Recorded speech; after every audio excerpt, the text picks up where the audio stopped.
A woman was seriously injured. She was in the back of a police car that was struck by a train. Now, I know what you're probably thinking. What bizarre sequence of events needed to happen for a woman in a police car to be struck by a train? Actually, turns out it's pretty simple in practice. So they had pulled over, this Platteville Police Department had pulled the woman over following an alleged road rage incident involving a firearm. Okay, that could potentially be serious, bear that in mind.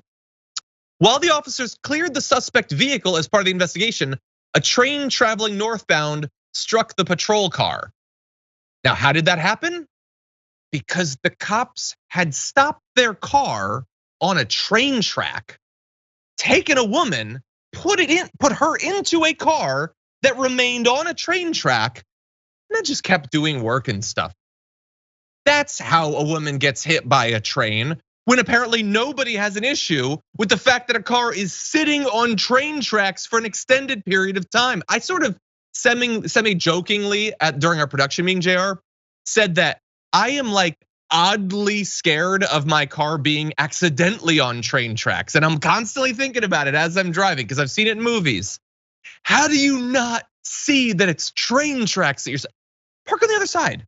Or go past the car and park in front of the car. I don't know. But don't park on the train tracks, and certainly don't leave someone in the car on the train tracks. When you have blinders on and it's a one-track mind of, oh my God, we have a situation here. We have potential to have a confrontation. And they didn't have one. They had the woman detained. They had her in the car. This whole, the worry, or at least maybe the adrenaline that could be pumping should be gone. I think it's pretty much eliminated. So maybe your thought process should clear up. If you didn't realize you stopped on the train tracks for the stop in the first place, for the traffic stop in the first place, once you put someone in the back of the car, I would imagine, I didn't know you had this fear, John, by the way. It's a legitimate fear, gotta be honest. Maybe you step on a train track. Maybe you feel this hard metal thing under your foot when you're stepping and putting someone in a car and you go,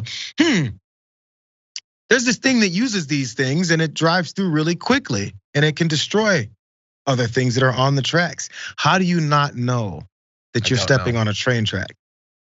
Yeah, I have tried to come up with some sort of explanation, and I cannot rule out that there's something. I don't know what it is. I've never seen camouflaged train tracks, or have I? So it seems like it'd be pretty obvious. I don't know. People are asking before they place the woman in the car, did the guy twirl his mustache? I don't know, but it's very much some 1930s stuff. Yeah. In any event, the woman sustained injuries, is expected to survive. So that is the little bit of good news in this.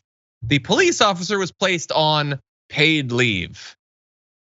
Probably not placed on train tracks, so that's good because you wouldn't want to do that. But anyway, just insane. I know there's a lot of cops and they have a lot of incidents every day, and many of them don't end with someone being hit by a train, but you gotta be able to expect better than this.